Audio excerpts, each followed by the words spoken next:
अस्सलाम वालेकुम। Last class में हम लोगों ने एरे को स्टार्ट किया था। मैंने एरे का इंट्रोडक्शन ले लिया था, ब्रीफली इंट्रोडक्शन मैंने उसमें एरे को दिया था, एरे को समझाया था और मैंने आप लोगों को ये बात बताई थी कि एरे किसकी लिमिटेशंस को ख़त्म कर रहा होता है, वेरिएबल्स की लिमिटेशंस को ख़त्म कर रहा होता है।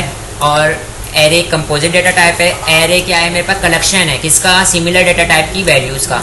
एरे जब मैं बनाता हूँ तो उसका फिक्स होता है साइज मेमोरी के अंदर, और एरे का इंडेक्स क्या होता है, 0 से स्टार्ट होता है। ये मैंने कुछ बेसिक चीज़ें बताई थी आप लोगों को, इसका इंट्रोडक्शन दिया था। अब हम लोग बात करेंगे इसकी सिंटैक्स की, ठीक है। तो यहाँ पर मैं लिखता हूँ सिंटैक्स, और सिंटैक्स कुछ यूँ होगा, इसका बनाने का तरीक़ेकार ये है कि आप लोग लिखोगे वार, वार का कीवर्ड, स्पेस देने के बाद आप क्या लिखोगे, जैसे एरे का नेम आप कुछ भी रख सकते हो, उसके भी लिए नेम के रूल्स वही है जो वेरिएबल के लिए थे, ठीक है। तो यहाँ पर मेरे पास क्या आ जाएगा, एरे नेम, जो भी आप देना चाहते हो, ठीक है। हाँ, जो वेरिएबल्स के लिए रूल थे वो सारे इसके नेम के लिए रूल है, ठीक है। इज इक्वल टू करके यहाँ पे आप क्या देते हो, एक अदद न्यू का कीवर्ड, और स्पेस दोगे और यहाँ पे क्या लिख दोगे, एरे राउंड ब्रैकेट। तो ये क्या बन गया, एरे बन गया। किस नाम का एरे बन गया, जो भी आपने यहाँ पे नाम दिया होगा, जो भी आपने यहाँ पे नाम दिया होगा। बात क्लियर है? yes, और यहाँ पर मैं आता हूँ, मैं यहाँ पे इसकी एग्जाम्पल लिखता हूँ a.g, और यहाँ पर आने के बाद बार, और मैं पे बोलता हूँ a is equal to new array. और अब ये मेरे पास क्या हो गया, एक एरे बन गया जिसका नाम क्या है, a नाम है।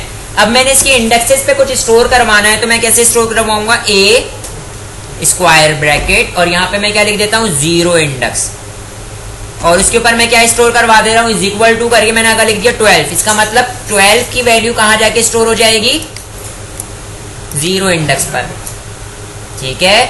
बात क्लियर है? इसी तरीके से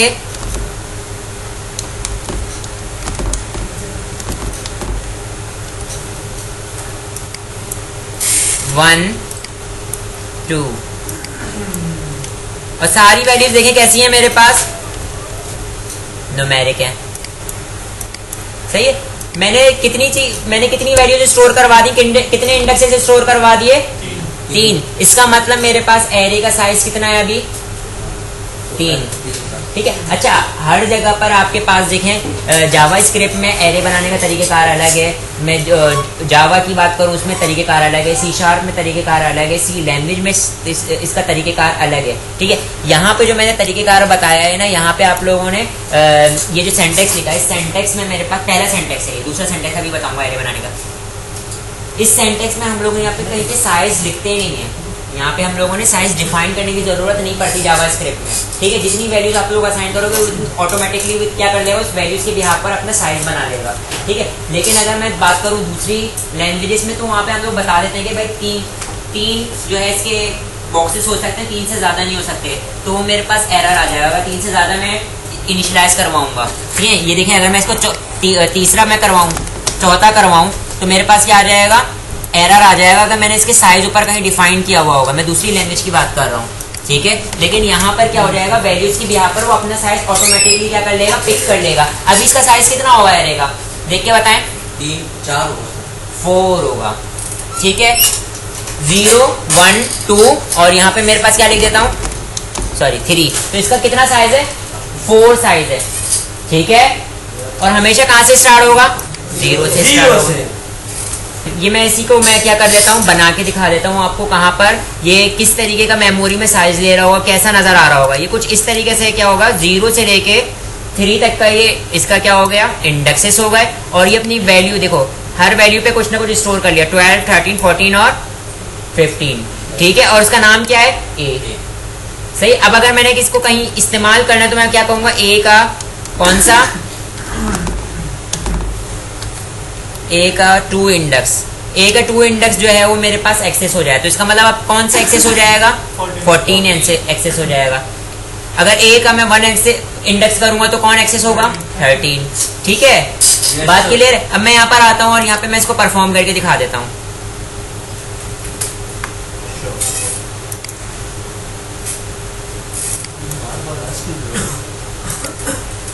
ओपन फोल्डर, जावा स्क्रिप्ट सिलेक्ट कर लिया। यहाँ पर आने के बाद मैं एक नई फाइल बनाता हूँ जिसका नाम मैं रख रहा हूँ क्या, एरे। ठीक है, array.html इंटर किया मेरे पास, और यहाँ पे मैं बेसिक कोड जनरेट कर लेता हूँ। बेसिक कोड जनरेट हो गया। यहाँ पर आता हूँ मैं, यहाँ पर आने के बाद मैं क्या लेता हूँ, स्क्रिप्ट की फाइल ली। स्क्रिप्ट की फाइल लेने के बाद मैं यहाँ पे क्या काम करूँगा, var a is equal to, और मैं यहाँ पे क्या करता हूँ, न्यू एरे। ठीक है, और राउंड ब्रैकेट। ठीक है, मेरे पास क्या बन गया, एक अलग एरे बन गया। अब मैं यहाँ पे इसकी क्या कर रहा हूँ, 0 इंडेक्स पर क्या स्टोर करवा दे रहा हूँ, 12। इसी तरीके से ए के फर्स्ट इंडेक्स पे क्या स्टोर करवा दिया, 13। ए के सेकेंड इंडेक्स पे क्या स्टोर करवा दिया, 14।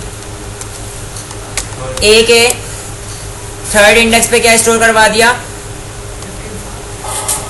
15। सही, मैंने एक एरे बना दिया। सही, अब अगर मैंने किसी इंडिविजुअली किसी एरे के इंडेक्स को प्रिंट करवाना हो तो मैं क्या करूंगा, डॉक्यूमेंट डॉट राइट, और किसको प्रिंट करवा लिया मैंने, ए का कौन सा इंडेक्स, सेकेंड इंडेक्स। तो मेरे पास आउटपुट पे क्या आएगा, 14 आएगा। मैं राइट क्लिक करता हूँ, reveal in a file explorer, और यहां से इसको रन कर दिया। क्या आपके सामने क्या आउटपुट आ रहा है, 14। अब अगर आप लोगों ने सारे इंडेक्सेस को प्रिंट करवाना चाह रहे हो तो कैसे प्रिंट करवाओगे, सारे इंडेक्सेस की वैल्यूज को प्रिंट करवाना चाह रहे हो, कैसे प्रिंट करवाओगे सर, ये ए लिख लेंगे सर डायरेक्ट। तो आप देखें यहाँ पे मैं ए लिख देता हूँ सर डायरेक्ट। सही, ए लिख दिया। अब देखना आउटपुट कैसा आएगा सर, 2। यहाँ पे रिफ्रेश करता हूँ, इस तरीके से आ गया। ठीक है, मैं तो चाह रहा हूँ नेक्स्ट लाइन में आए सारे प्रॉपर तरीके से, तो कैसे होगा, ब्रैकेट में ए लिखेंगे।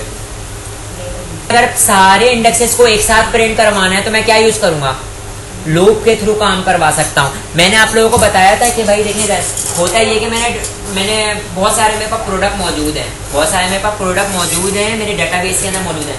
मैं फैच करके डेटाबेस से वो सारे प्रोडक्ट की इन्फॉर्मेशन लेकर आऊंगा। कहाँ पे होल्ड करूंगा, एरे के अंदर होल्ड करूंगा। किधर होल्ड करूंगा, एरे के अंदर होल्ड करूंगा। एरे को प्रिंट लूप को चला दूंगा, और तो कितने बार चलेगा वो लूप कितनी बार चलेगा, जितने एरे के अंदर वैल्यूज स्टोर हुई भी होंगी, और जितनी प्रोडक्ट होगी उतनी वैल्यू स्टोर हुई होगी। इसका मतलब इतनी बार लूप चलेगा, आपके पास कार्ड जनरेट हो जाएंगे। बात क्लियर है, सही है। तो यहाँ पर तो अभी मेरे पास डेटाबेस मौजूद नहीं है, इसलिए मैंने हार्ड कोडेड इसके अंदर वैल्यू दे दी है। लेकिन अगर मैं इसको सारी वैल्यूज को एक साथ प्रिंट करवाना चाह रहा हूँ तो मैं क्या यूज करूंगा, लूप। और यहाँ पर मैं आता हूँ और फॉर लूप का इस्तेमाल करता हूँ। कर्ली ब्रैकेट से ब्लॉक स्टार्ट, कर्ली ब्रैकेट पे ब्लॉक क्लोज। मैं यहाँ पे बोल रहा हूँ var y is equal to 0, क्योंकि हमारे पास इंडेक्स कहाँ से स्टार्ट होता है, 0 से। कहाँ तक जाएगा, y लेस देन नहीं हो जाता किसके, a डॉट लेंथ के। यहां पर मैंने क्या यूज कर लिया, एक अलग प्रॉपर्टी यूज कर ली। मैं बोल रहा हूं कि भाई एरे की जो भी लेंथ है, सही है, अब वो कितनी भी हो सकती है, वहां तक के चले।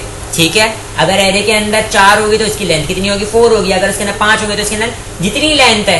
अब हो सकता है प्रोडक्ट के अंदर मेरे पास 2000 आ रही हो प्रोडक्ट, मेरे को तो नहीं पता ना प्रोडक्ट कितनी आके एरे के अंदर स्टोर हुई है। हर बार क्या मैं जाके चेक करूंगा उसकी लेंथ कितनी है, गिनूंगा क्या मैं, नहीं। तो यहाँ पे मैंने लेंथ बता दिया, तो जितनी भी इसके अंदर जितनी भी एरे की लेंथ होगी उतनी टाइम क्या हो जाएगा, मेरे पास ये लूप चल जाएगा, और हर बार क्या होगा, इंक्रीमेंट होगा। यहां पर मैं आता हूं, और यहां पर आने के बाद मैं क्या करता हूं, डॉक्यूमेंट डॉट राइट, और क्या प्रिंट हो जाए, ए का वाइट इंडेक्स। सही है, हर बार क्या प्रिंट हो रहा हो, ए का वाई इंडेक्स। सही है जी। मैंने क्या किया कि यहाँ पे कॉन्कैटिनेट कर दिया किसके साथ, br के साथ। यहाँ पे मैंने y क्यों लिखा है, y मैंने इसलिए लिखा है, देखें इधर पहली जब आइट्रेशन चलेगी तो y की वैल्यू क्या होगी, 0। सही है, और मैं लूप यहाँ पे मेरे पास किसको असाइन हो जाएगी, y को असाइन हो जाएगी। 0 लेस है, लेस देन है किससे, जो लेंथ है, जो भी लेंथ होगी एरे की। सही है, अगर वो लेस है तो कंडीशन ट्रू है, जाहिर सी बात है 0, और जो भी लेंथ होगी इससे छोटा है तो बॉडी के अंदर इंटर होगा। मेरे पास क्या प्रिंट हो जाएगा, a, और a का 0 इंडेक्स, a का 0 इंडेक्स जो भी होगा वो प्रिंट हो जाएगा y, और नेक्स्ट लाइन। ठीक है, इस तरीके से हमारे पास ये चल रहा होगा। मैं यहाँ पर आता हूँ ब्राउजर पर, उसको रिफ्रेश करता हूँ। हाँ भाई, प्रॉपर तरीके से वर्क कर रहा है? ठीक है। हाँ, अगर मैं यहाँ पर क्या करता हूँ, एरे की लेंथ के बजाय मैं यहाँ पे क्या दे देता हूँ, मैनुअली मैं क्या पास कर देता हूँ, यहाँ पे मैं बोल देता हूँ कि ये कहाँ तक चले, 4 तक चले, तब भी ये सही काम करेगा। देखिए इधर 0 1 2 3 4 बार चल गया, और जैसे 4 होगा तो ये फॉल्स हो जाएगा, क्योंकि मैंने पे इक्वल टू नहीं लगाया, लेस देन लिखा है ना सिर्फ। सही, अभी भी ये सही वर्क करेगा, वैसे ही वर्क करेगा। देखें, रिफ्रेश करता हूँ, कोई फर्क पड़ा नहीं। लेकिन अगर मैं यहाँ पे क्या कर देता हूँ, इज इक्वल टू लगा देता हूँ, तो इसका मतलब एक आइट्रेशन ज्यादा चलेगा। तो यहाँ पे मेरे पास आउटपुट पे क्या लिखा हुआ आ जाएगा, अनडिफाइंड। सही, क्योंकि 5वां इंडेक्स तो था ही नहीं, तो यहाँ पे मेरे पास क्या लिखा हुआ आ गया, एक बार खाली लूप चला है, एरे के अंदर मौजूद ही नहीं थी कोई चीज। ये चीज समझ में आई बेटा? हाँ, अगर मैं 3 लिख देता हूँ तो बात वही हो जाती है। नहीं, प्रॉपर सही है, क्योंकि देखो 0 के लिए चला, 1 के लिए चला, 2 के लिए चला और 3 के लिए भी चला, तो 4 दफा हो गए। सही है बेटा? हाँ। अब मेरे पास एरे बनाने का दूसरा सिंटेक्स क्या है कि मैं यहाँ पे वार लिखूंगा, वेरिएबल नेम, और कर्ली ब्रैकेट से ब्लॉक स्टार्ट, कर्ली ब्रैकेट पे ब्लॉक क्लोज, और कॉमा सेपरेटेड सारी वैल्यूज दे दूंगा। ये मैंने स्ट्रिंग दी हुई है, इसका मतलब स्ट्रिंग वेरिएबल बन रहा है। ठीक है, और अगर मैं यहाँ पे न्यूमेरिक दे देता तो कोटेशन देने की जरूरत नहीं थी। सही है, तो मैं यहाँ पर आता हूँ, इसको क्या कर लेता हूँ, कॉपी करता हूँ, कॉपी करने के बाद मैं इसको यहाँ पर पास कर देता हूँ। ठीक है, और इसको ऊपर वाले को कमेंट कर देता हूँ। क्या कर दिया मैंने, कमेंट कर दिया, ताकि ये आउटपुट पे ये असर नहीं करेगा। और यहाँ पर आने के बाद मैं क्या काम करता हूँ, सॉरी, यहाँ पे मैं आपको स्क्वायर ब्रैकेट होते हैं, कर्ली ब्रैकेट नहीं, स्क्वायर ब्रैकेट। स्क्वायर ब्रैकेट लिया, कॉमा सेपरेटेड सारी वैल्यूज पास कर दी। लेकिन अभी मैं यहाँ पे इसको 3 तक के चला रहा हूँ, तो यहाँ पे मैं 3 नहीं बल्कि मैं क्या लिख देता हूँ, अब a डॉट लेंथ, तो इस a की जितनी भी लेंथ है उतने तक चलेगा, और हर बार क्या होगा, इसकी वैल्यूज प्रिंट होती रहेंगी। मैं यहाँ पर आता हूँ ब्राउजर पर, इसको रिफ्रेश करता हूँ, अली, अहमद, शहजाद, मलिक, हमजा, बिलाल, एरे एंड। ठीक है भाई, तो दूसरे तरीकेकार से भी मैंने आपको बता दिया। पहला तरीकेकार ये था, सेकंड तरीकेकार ये था। सही है, और इसके कितने इंडेक्स हैं, 0 1 2 3 4 5। सही, 5 इंडेक्स हैं, और साइज कितना है, 6। नहीं, जावास्क्रिप्ट में नहीं, दोनों सिंटैक्स इसके ना डिफरेंट है। अगर मैं यहाँ पे पहले इंडेक्स पे कुछ इनिशियलाइज करा रहा हूँ तो 0 इंडेक्स इज इक्वल टू करके 12 लिख दिया, मतलब 12 जो था वो जाके कहाँ पे स्टार्ट सेव हो गया, 0 इंडेक्स पर। ठीक है, इसी तरीके से मैंने सारे इंडेक्सेस पे इसकी वैल्यू स्टोर करवा दी, और दूसरे सिंटेक्स में मैंने कॉमा सेपरेटेड सारी वैल्यू स्टोर करवा दी। अगर मैंने एक साथ मतलब सारी वैल्यूज को प्रिंट करवाना चाह रहा, लूप लगाया, और यहाँ पे मैंने प्रिंट वैसे ही करूंगा, ए का कौन सा इंडेक्स प्रिंट करवाना चाह रहा हूँ। अगर इंडिविजुअली होगा तो मैं यहाँ पे क्या कर देता हूँ, इसको कमेंट कर देता हूँ, कोई एक इंडेक्स को प्रिंट करना चाह रहा हूँ, तो यहाँ पे मैं लिखता हूँ ए, और ए का कौन सा इंडेक्स, 1 इंडेक्स। तो इसका मतलब कौन प्रिंट हो जाएगा, अहमद प्रिंट हो जाएगा। बात क्लियर है, अहमद प्रिंट हो गया। सही है, और एरे एंड। ठीक है जी, तो ये हमारे पास एरे थे। अब मैं आप लोगों को क्या करवाने जा रहा हूँ, ये हमारे पास एरे की कौन सी टाइप में से हमारे पास मैंने बताया था ना, एरे की 2 टाइप होती हैं। पहली होती है मेरे पास सिंगल डायमेंशनल एरे, और दूसरी होती है मेरे पास multi dimensional array. Type of array, पहली होती है हमारे पास क्या, सिंगल डायमेंशनल एरे, और दूसरी होती है हमारे पास मल्टी डायमेंशनल एरे। सही है, तो मैं इसको देख, अब यहाँ पे मेरे पास 2 टाइप थी, single dimensional array and multi dimensional array. जो अभी हम लोगों ने पढ़ा ये क्या था, सिंगल डायमेंशनल एरे। सही है, अब मैं यहाँ पर आता हूँ, इस अपनी बात को समझाने के लिए मैं क्या करता हूँ, यहाँ पे मैं देखिए, ये मेरे पास एक लाइन में कंटेन हो रहा था, तो ये मेरे पास एक डायमेंशन थी। ठीक है, अभी इसी तरीके के मेरे पास अगर क्या बनाने पड़े, फॉर एग्जाम्पल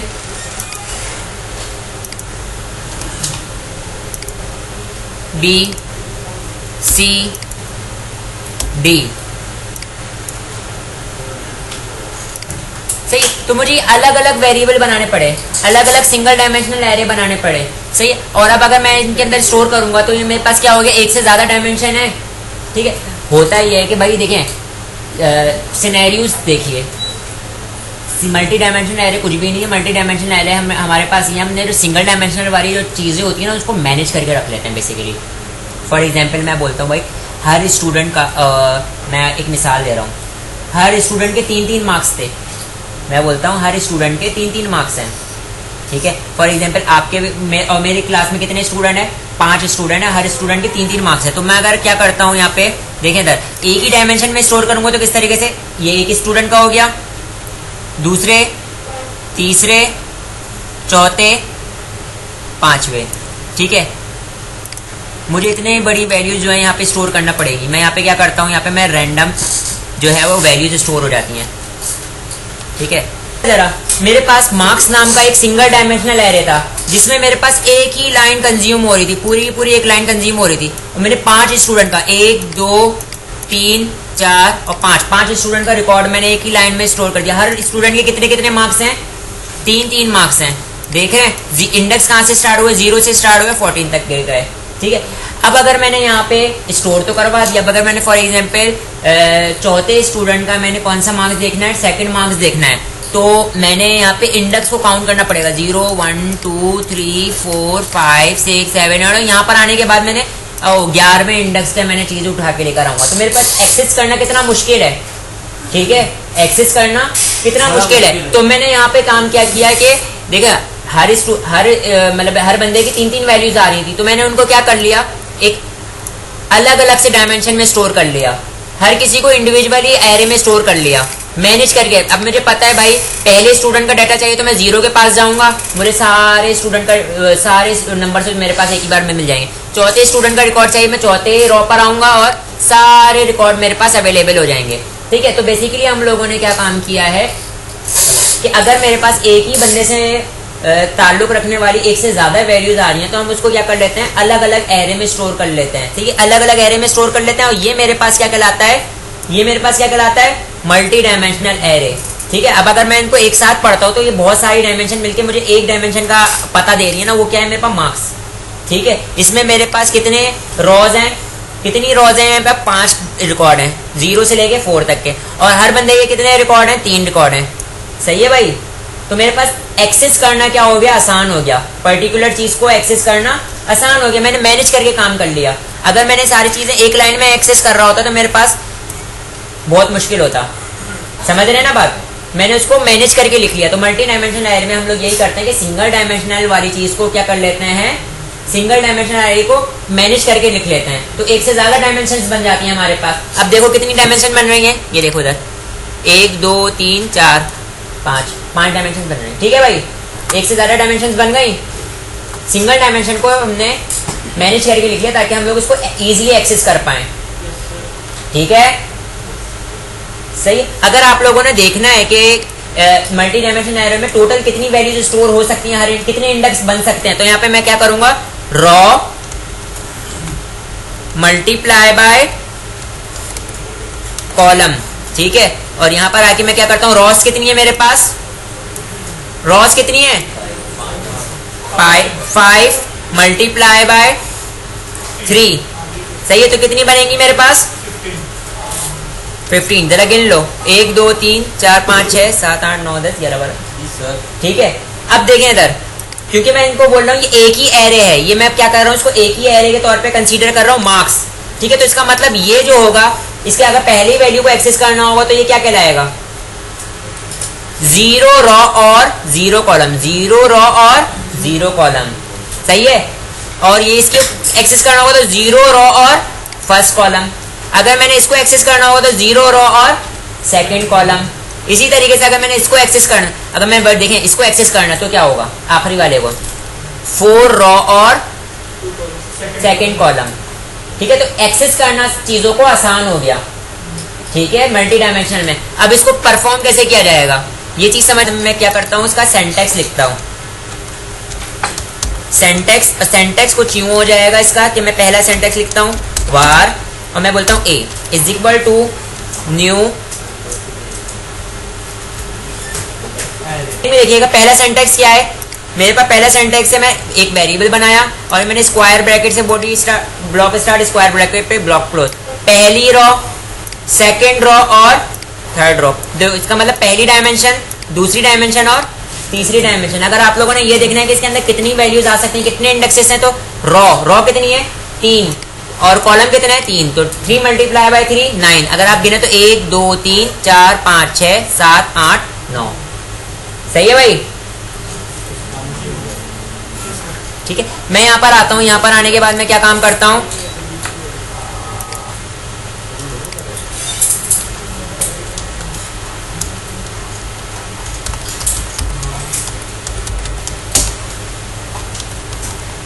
यहाँ पर आने के बाद मैं स्क्रिप्ट का टैग लेता हूँ।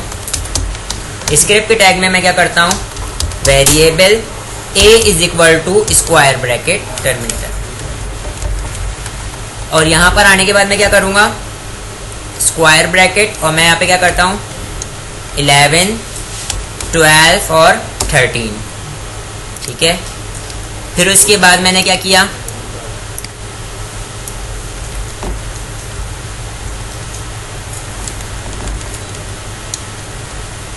ट्वेंटी 22 और 23। ठीक है, और यहाँ पर आगे मैंने अगेन पेस्ट कर दिया। मैं यहाँ पे बोलता हूँ 31 32 और 33।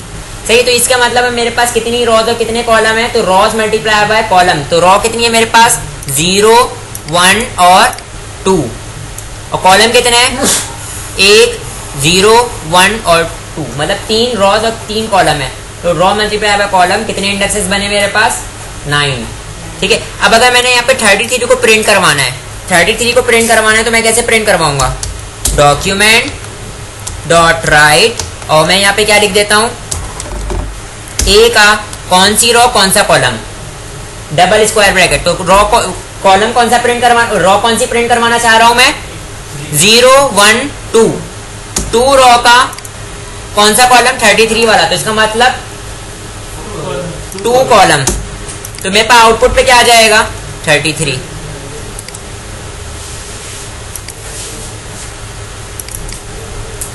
आ गया मेरे पास। सही है, इसी तरीके से मैं यहाँ पर आता हूँ। यहाँ पर आने के बाद अगर मैंने ये 22 चाहिए, 22 चाहिए तो कैसे प्रिंट करवाऊंगा, कौन सी रो, 1 रो और 1 कॉलम। 22 आ गया। अब मुझे बताएं, अगर मैंने क्या प्रिंट करवाना, 31 प्रिंट करवाना है, तो कैसे प्रिंट करवाऊंगा, सेकेंड रो और 0 कॉलम, क्योंकि मेरे पास कॉलम तो 0 है ना, 0 कॉलम 1 कॉलम और 2 कॉलम। ठीक है, तो मेरे पास क्या प्रिंट हो जाएगा,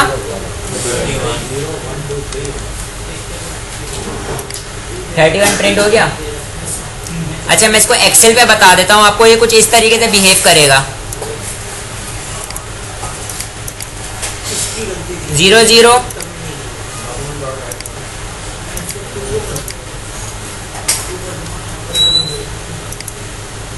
अबे यार सर वैसे आपकी भी सही प्रैक्टिस हो रही है, सर ये कर रहे हैं कि नहीं, जैसे आप हमें कहते हैं। अब देखें इधर, ये मेरे पास क्या है,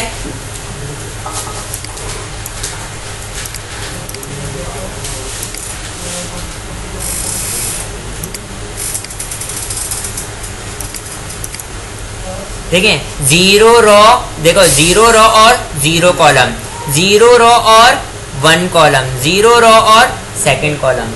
ठीक है, इसी तरीके से यहाँ पर आऊंगा तो 1 रो और 0 कॉलम, यहाँ पर आऊंगा तो 1 रो और 1 कॉलम, यहाँ पर आऊंगा 1 रो और 2 कॉलम, यहाँ पर आता हूँ 2 रो और 0 कॉलम, 2 रो और 1 कॉलम, 2 रो और 2 कॉलम, यहाँ पर आता हूँ, यहाँ पर आने के बाद 3 रो और 0 कॉलम, 3 रो और 1 कॉलम, 3 रो और 2 कॉलम।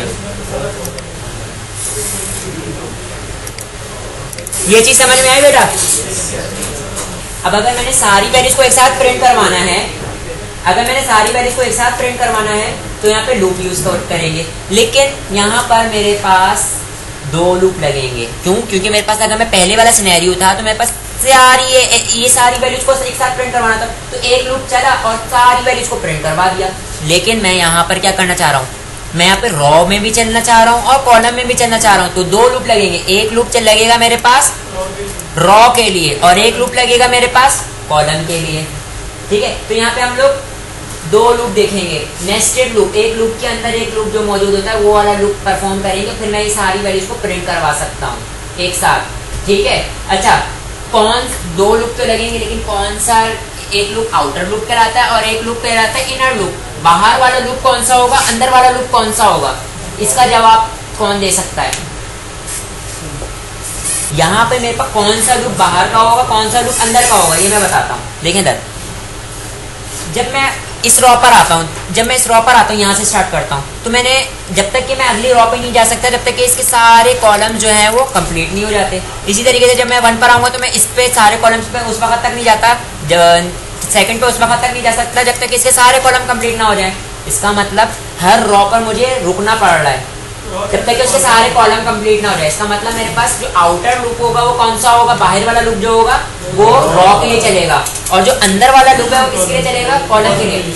सही है, मतलब जब जैसे मैं पहली रॉ पर आऊंगा तो अंदर 3 कॉलम चलने पड़ेंगे, फिर मैं दूसरी कॉलम पर आऊंगा, दूसरी रॉ पर आऊंगा तो अंदर 3 कॉलम चलने पड़ेंगे, तीसरी रॉ पर आऊंगा तो मुझे अंदर 3 कॉलम चलने पड़ेंगे, चौथी पर आऊंगा तो फिर मुझे 3 अंदर कॉलम चलने पड़ेंगे। बात क्लियर है? ये 2 लूप को यूज करके मैं क्या कर सकता हूँ, उसको प्रिंट कर सकता हूँ। ठीक है, अब मैं यहाँ पर आता हूँ, यहाँ पर आने के बाद अभी मेरे पास क्या सिनेरियो है, 3 रॉज और 3 कॉलम है। सिंटैक्स क्या होगा इसको प्रिंट करवाने के लिए, फॉर कर्ली ब्रैकेट से ब्लॉक स्टार्ट, कर्ली ब्रैकेट पे block close, var a is equal to 0 से स्टार्ट होगा,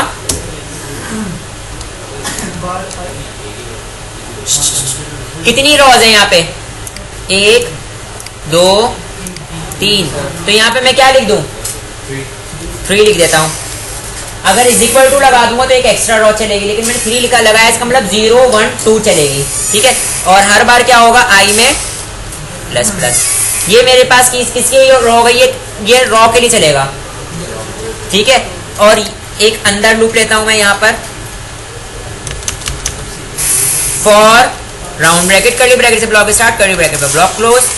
यहाँ पर आता हूँ, यहाँ पर आने के बाद मैं बोलता हूँ कॉलम कितने हैं, हर रॉ में कितने कॉलम चलने पड़ रहे हैं, 3। तो इसका मतलब मेरे पास क्या करूंगा, वार j इज इक्वल टू 0, और हर बार j के अंदर j कहाँ तक चलेगा, ये भी 3 तक चलेगा, और हर बार j में क्या होगा,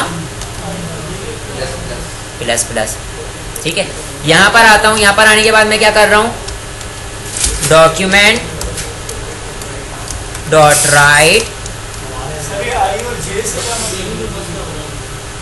देखें ये मेरे पास आउटर लूप है और ये मेरे पास क्या है, इनर लूप है, और हर बार क्या प्रिंट कर रहा होगा, a का i इंडेक्स कौन सा था, यहाँ पे i इंडेक्स, और यहाँ पे मेरे पास j इंडेक्स। तो जो भी i की वैल्यू होगी, फॉर एग्जांपल अगर 0 से स्टार्ट हुई थी तो i की वैल्यू डेफिनेटली 0 होगी, और जब ये 0 का चलेगा तो यहाँ पे मेरे पास क्या आ जाएगी, 0 वाली वैल्यू आ जाएगी, तो मतलब a का 0 0 इंडेक्स, और वो मेरे पास प्रिंट हो जाएगा। ठीक है, जब ये पूरी की पूरे कॉलम प्रिंट कर लेगा तो मैंने लाइन को चेंज करना है। सही है, यहाँ पर मैं क्या दे देता हूँ, स्पेस दे देता हूँ, कॉन्कैटिनेट कर दिया, और यहाँ पर मैं क्या कर देता हूँ, \t, तो मेरे पास एक स्पेस आ जाएगा। और जब मेरे पास ये एक कॉलम पूरा कंप्लीट हो जाए तो मैं लाइन चेंज हो जाए आउटपुट पे, तो यहाँ पे मैं क्या कर लेता हूँ, document dot right round bracket, और यहाँ पे मैं क्या कर देता हूँ, br। ठीक है, तो मेरे पास क्या होगा, जब एक कॉलम कंप्लीट हो जाएगा, पूरे एक रॉ कंप्लीट हो जाएगी तो मेरा लाइन चेंज हो जाएगी।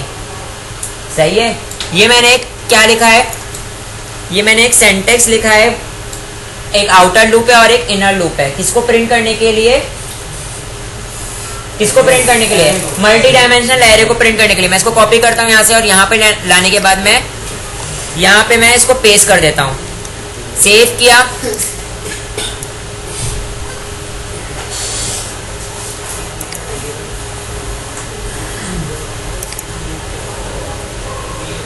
ठीक है। और यहाँ पे मैं इसको कमेंट कर देता हूँ। अब देखिएगा बेटा, इसके अंदर कितनी रॉस थी? 3, और कॉलम कितने थे? 3। इसका मतलब मेरा प्रॉपर तरीके से बना हुआ है। मैं यहाँ पर आता हूँ आउटपुट पर, रिफ्रेश करता हूँ, क्या कोई आउटपुट आया? क्या मसला है देख लेते हैं। प्रिंट हो गया, सही है। डॉक्यूमेंट की स्पेलिंग गलत थी, सही। अब ये चलेगा कैसे? ये इसका ड्राई रन जो है वो मैं नेक्स्ट क्लास में आप लोगों को करवाऊंगा, ड्राई रन करके दिखाऊंगा। लेकिन ये चीज़ अगर आप लोगों ने ये टास्क लें, इसको खुद से समझें, क्योंकि मैंने आपको ड्राई रन करना सिखा दिया ना लूप का, तो इसको खुद से समझेगा किस तरीके से वर्क कर रहा होगा। नेक्स्ट क्लास में मैं बताऊंगा। ये समझ में आ गया है आपको? सर आई जो है आफ्टर